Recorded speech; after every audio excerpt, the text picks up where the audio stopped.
چلیں بسم اللہ الرحمن الرحیم.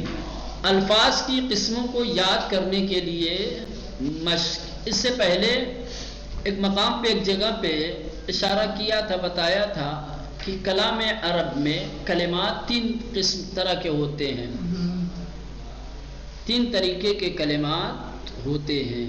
کلمہ یا اسم ہوگا یا فعل ہوگا یا حرف ہوگا. کلمات کی قسموں کی طرف اشارہ کرنے کے بعد اسم کی دو علامتیں صرف بیان کی تھی. ایک کہا تھا کہ اسم کی علامتوں میں سے ایک علامت اس کے اوپر تنوین کا ہونا. اگر کسی کلمے کے اوپر آپ کو تنوین نظر آئے، دو زبر دو زیر دو پیش، تو آپ یہ سمجھ لیجئے کہ یہ کلمہ اسم ہے. دوسرے الف لام، اگر کسی کلمے پہ الف لام تعریف نظر آئے تو سمجھ لیجئے کہ وہ کلمہ کیا ہے؟ اسم ہے. ٹھیک. ابھی اسم کی اور بھی بہت ساری علامتیں ہیں، جس میں سے اضافہ ہونا، صفت ہونا، سمجھ رہے ہیں، تصغیر ہونا، ندا واقع ہونا، یہ تمام چیزیں کیا ہے؟ اسم کی علامتیں ہیں. فعل میں سے قد ہے، سین ہے، سوف کا داخل ہونا ہے، یہ تمام چیزیں ہیں. ایک مرتبہ پھر آپ کو مشق کرا رہے ہیں تاکہ آپ اس مشق کے ذریعے سے الفاظ کی قسموں کو سمجھ سکیں. الفاظ کے معانی سے مدد لیتے ہوئے واضح کریں کہ کون سا لفظ کون سی قسم اسم فعل حرف سے متعلق ہے. کبھی کبھی معانی سے بھی اندازہ لگایا جا سکتا ہے، معانی سے بھی، مفہوم سے بھی پتہ لگایا جا سکتا ہے کہ یہ اسم ہے یا فعل ہے یا حرف ہے. اگر مستقل معنی کوئی کلمہ رکھے گا اور اس میں کوئی زمانہ نہیں ہوگا تو اسم ہے، لیکن معنی مستقل ہے اور اس میں زمانہ ہے تو فعل ہے. اور اگر کسی کلمے کا مستقل معنی نہیں ہے، وہ اپنا معنی دینے میں دوسرے کا محتاج ہے، سمجھ جائیے کہ حرف ہے. تو اب یہاں دیکھیے لفظ، پہلی چیز لفظ کی قسم دوسرے کالم میں لکھنا ہے. ٹھیک ہے. سلامن کیا ہے؟ سلامن اسم ہے، فعل ہے، حرف ہے، کیا ہے؟ اسم ہے. کیوں؟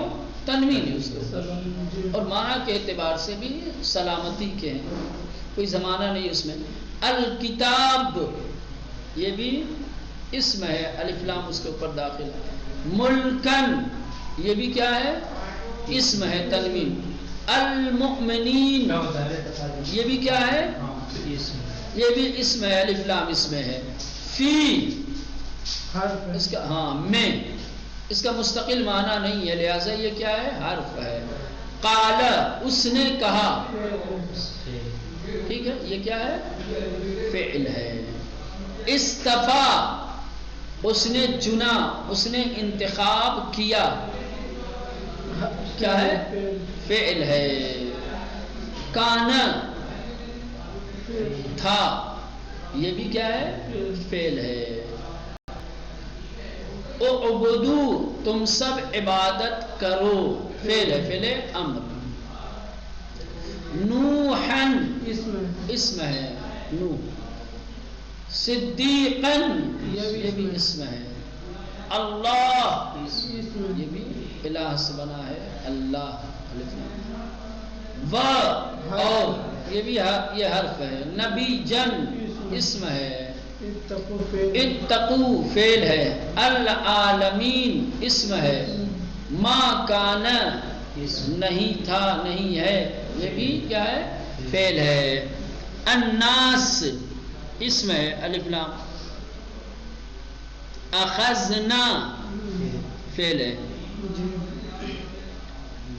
ٹھیک. یہودین اسم ہے. اتبعو فعل ہے. النبیین اسم ہے. حنیفن یہ کیا ہے؟ اسم ہے. النبی اسم ہے. ہم کیا ہے؟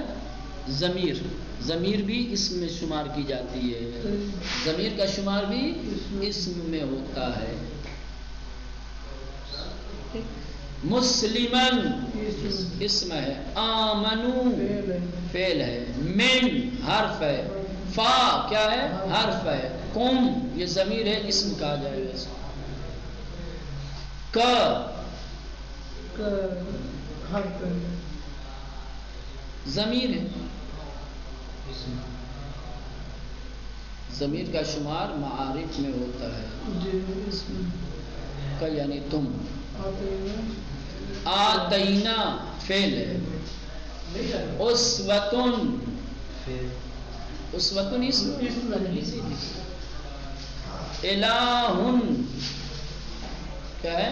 الہن یہ کیا ہے؟ اسم ہے، المسلمین یہ کیا ہے؟ یہ بھی اسم ہے، الف لام اس کے اوپر ہونے کی وجہ سے، اذکر یہ کیا ہے؟ فعل ہے، موسیٰ یہ بھی نام ہے، اسم ہے، الحکمہ یہ بھی اسم ہے، الف لام، عدیمن یہ بھی اسم ہے، ٹھیک۔ اب یہ مشق ہو گئی ان الفاظ کی جو اس فعل اور حرف تھے۔ اب یہ حضرت ابراہیم علیہ السلام علم بردار توحید یعنی توحید کا پرچم بلند کرنے والے، توحید کا پرچم بلند کرنے والے، توحید کا علم لہرانے والے،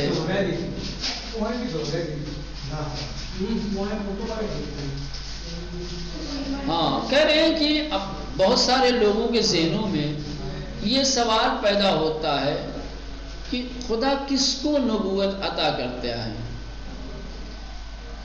خدا کسی کو نبی بناتا ہے، اور نبی بناتا ہے تو کس کو بناتا ہے؟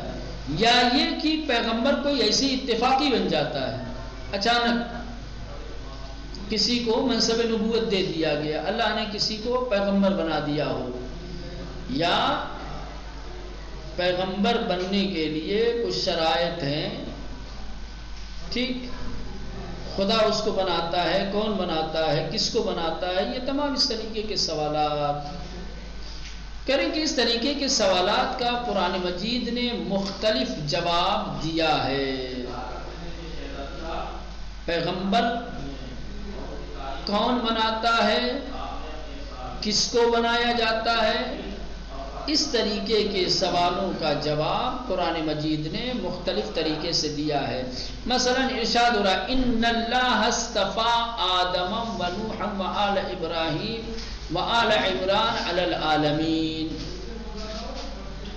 بے شک اللہ نے انتخاب کر لیا، چن لیا آدم کو، نوح کو، آل ابراہیم کو، آل عمران کو عالمین پر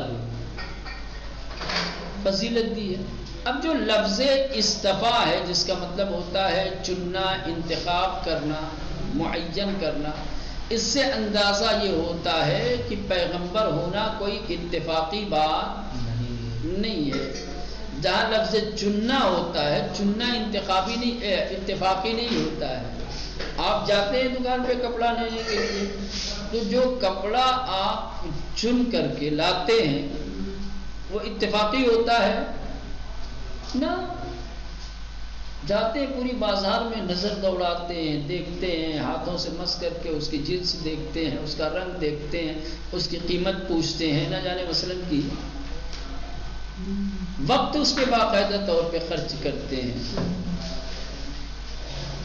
اتفاقی نہیں ہوتا ہے بلکہ خاص برنامے کے تحت ہوتا ہے۔ تو یہ جو لفظ اصطفیٰ ہے اس آیہ کریمہ میں، اس سے یہ اندازہ ہوتا ہے کہ پیغمبر ہونا کوئی اتفاقی بات نہیں ہے، بلکہ پیغمبروں کو چنا جاتا ہے، ان کا انتخاب کیا جاتا ہے۔ اللہ امت کے لوگوں میں دیکھتا ہے کہ امت میں سے کون شخص سب سے افضل ہے، کون سب سے برتر ہے، کون سب سے سچا ہے، کون سب سے شائستہ اور لائق ہے، پھر اسے انتخاب کرتا ہے۔ اتفاقی اگر یہ عمل ہوتا تو پھر ہو سکتا ہے کہ امت میں کوئی زیادہ سچا ہو، کوئی زیادہ عالم ہو، کوئی زیادہ افضل ہو، اس کا انتخاب نہ ہو، وہ نبی نہ بنے، ہے نا؟ اتفاقی جب ہوتا تو غیر افضل بھی ہو سکتا ہے کہ نظر میں آ جائے، لیکن جب انتخاب ہوگا، چنا جائے گا، تو ایسا ہو ہی نہیں سکتا کہ افضل قوم نبوت سے محروم رہ جائے اور جو افضل نہ ہو وہ نبی بن جائے۔ سمجھ رہے ہیں؟ تو یہ اس سوال کا جواب ہے کہ نبی کوئی اتفاقی نہیں بنتا ہے، ٹھیک؟ نبوت کے لیے انتخاب ہوتا ہے، خدا چنتا ہے، امت میں بندوں کے درمیان دیکھتا ہے کہ اس میں کون افضل ہے، کون برتر ہے، کون سچا ہے، کون لائق ہے، پھر اس کا نبوت کے لیے انتخاب کرتا ہے۔ سمجھ رہے ہیں؟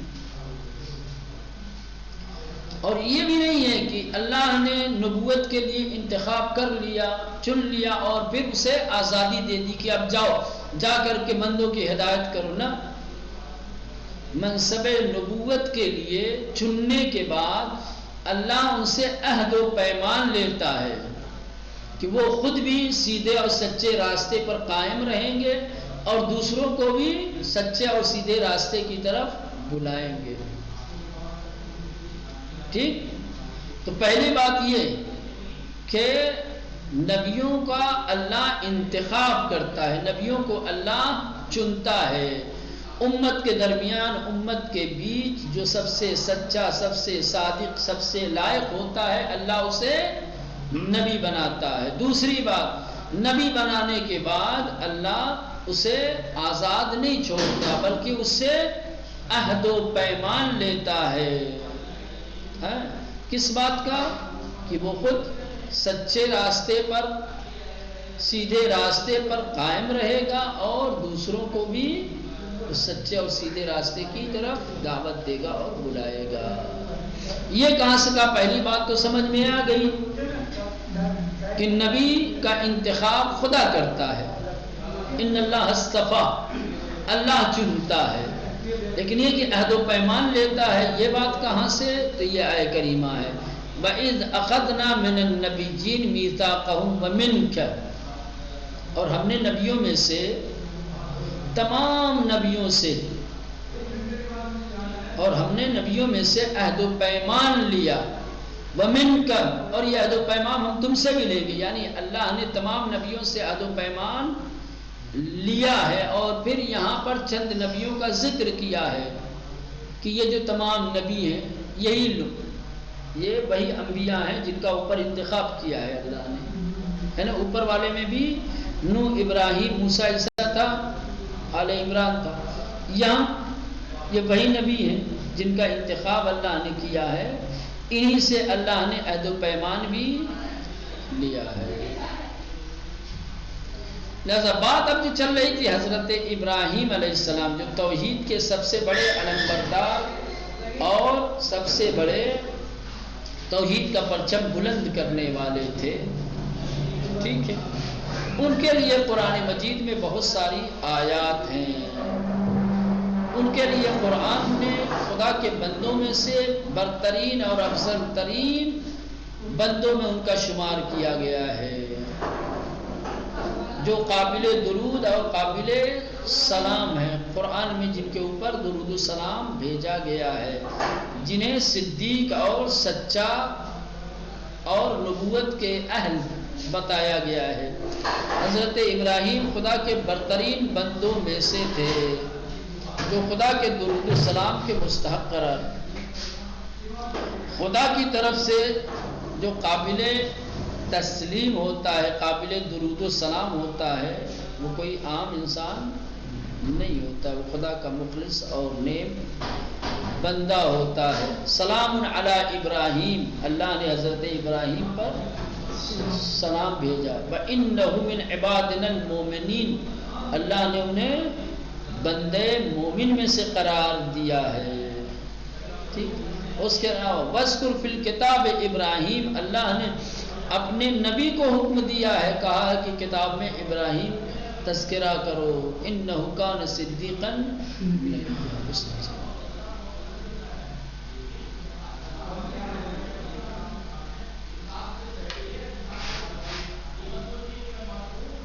اب چونکہ انبیاء امت کے سب سے افضل، سب سے برتر، سب سے نیک اور سب سے لائق لوگ ہوتے ہیں، اب امت میں سے جو شخص لائق بننا چاہتا ہے، افضل بننا چاہتا ہے، اسے چاہیے کہ وہ نبیوں کی پیروی کرے. انہیں چاہیے کہ جب امت کے لوگ نبیوں کی پیروی کریں گے تو جس طریقے سے نبی امت کے سب سے افضل، برتر اور لائق انسان تھے یہ کہلاتے ہیں، ویسے ہی یہ پیروی کرنے والا بھی امت کا ایک بافضیلت شخص، ایک قابل تعریف و تحسین شخص بن کر کے ابھرے گا. لہذا جو بھی نیکیوں کی طرف قدم اٹھانا چاہتا ہے، جو چاہتا ہے کہ اچھا انسان بنے، نیکیوں میں اس کی زندگی گزرے، اسے چاہیے کہ وہ پیغمبروں کو اپنے لیے نمونہ عمل بنائے، اس لیے کہ انبیاء سے افضل اور برتر کوئی روئے زمین پر نہیں ہوتا ہے. اسی لیے اللہ نے نبیوں کو بعنوان اسوہ قرآن میں پہچنوایا ہے، نبیوں کا تعارف کروایا ہے، نبیوں کو پہچان کروائی ہے تو اسوے کے طور پر، تاکہ لوگ انہیں اپنا آئیڈیل اور نمونہ اور اسوہ سمجھ کر ان کی پیروی کریں. دو کلمہ اسوہ دو جگہ پر قرآن میں استعمال ہوا ہے، دو نبیوں کے لیے، ایک حضرت ابراہیم کے لیے اور ایک نبی کریم کے لیے. جناب ابراہیم کے لیے قد کانت لکم اسوۃ حسنہ فی ابراہیم والذین معہ، لیکن حضرت ابراہیم علیہ السلام بھی اسوہ ہیں، اور نبی کریم کے لیے آیہ کریمہ کیا ہے؟ لقد کان لکم فی رسول اللہ اسوۃ حسنہ. تو حضرت ابراہیم کی ذات مسلمانوں کے لیے بہترین نمونہ عمل ہے، کیونکہ یہ صادق اور سچے نبی ہیں. یہ لوگ بہترین آئیڈیل، بہترین نمونہ ہیں، یہ ہمارے لیے مشعل راہ ہیں. جو چیزیں ہمیں بتائیں گے، جس عمل کی دعوت دیں گے، اگر ہم اس پر عمل کریں گے تو ہم بہترین سچے اور نیک انسان. ہمیں چاہیے کہ ہم پیغمبروں اور اماموں کو اپنا قائد اور رہبر سمجھ کر کے ان کے بتائے ہوئے راستے پر عمل کریں اور وفاداری کا ثبوت دیں.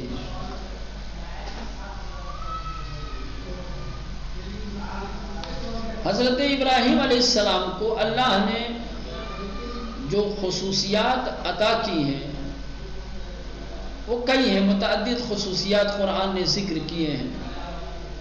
حضرت ابراہیم علیہ السلام کو اللہ نے کئی امتیازات، کئی خصوصیات عطا کیے ہیں. ان خصوصیات میں سے ایک خصوصیت یہ کہ آپ مستجاب الدعوات تھے. خدا کی بارگاہ میں آپ نے دعا کی تھی، کس کی؟ نبوت اور امامت کی. تو اللہ نے امامت اور نبوت کو ان کی ذریت میں رکھا. حضرت ابراہیم کی خصوصیات میں سے ایک خصوصیت یہ ہے کہ خدا نے ان کی دعا قبول کی اور ان کی خاندان میں نبوت اور امامت کو قرار دیا. فقد آتینا آل ابراہیم الکتاب والحکمت وآتیناہم ملکا عظیما. اس آیہ کریمہ میں جو ملک عظیم کی بات کی گئی ہے، یہ ملک عظیم سے مراد سلطنت اور بادشاہت نہیں ہے، بلکہ کیا ہے؟ وہی نبوت اور امامت ہے.